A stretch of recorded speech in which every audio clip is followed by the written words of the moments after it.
Crude oil সিঁচৰিত হৈ গোটেই বিশ্বৰ ক্ষতিসাধন হয়। এই ওচৰতে ডাঙৰ ডাঙৰ ফিচাৰী আছিলে, এই ফিচাৰীলৈ ইমান জোৰকৈ ওলাইছে ইয়াৰ পৰা প্ৰেছাৰটো, গোটেই ভূঁইবিলাকত সিঁচৰিত হৈ পৰিছে।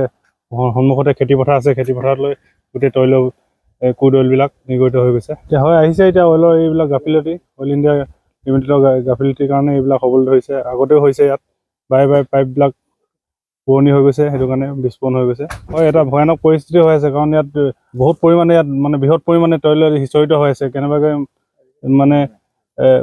জুই যদি নিগৰিত হয়, গোটেই অঞ্চলটো এটা ডাঙৰ জুই বিস্ফোৰণ হ'ব। হয়, হালমাৰী দীঘলীয়া যিটো অঞ্চলত আমাৰ ক্লাবৰ নিচেই সমীপত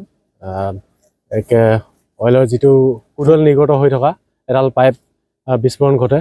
এই বিস্ফোৰণ ঘটাৰ ফলত আমাৰ কাষতে যিবিলাক পুখুৰী লাগি আছিল, পুখুৰীবিলাক বিস্তৰ ক্ষতিসাধন হৈছে। তাত বিশেষকৈ 4-5 বছৰ ধৰি বিশেষ বেছি হ'ব, তেনেকুৱা ডাঙৰ ডাঙৰ মাছবিলাকো আছিল, তেনেকুৱা মাছবিলাকো ইয়াত ক্ষতিসাধন হৈছে।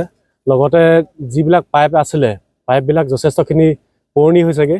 সেইবিলাক অইলক বিশেষভাৱে অনুৰোধ কৰিছোঁ যে এইবিলাক অতি শীঘ্ৰেই এই সাল সলনি কৰিব লাগে।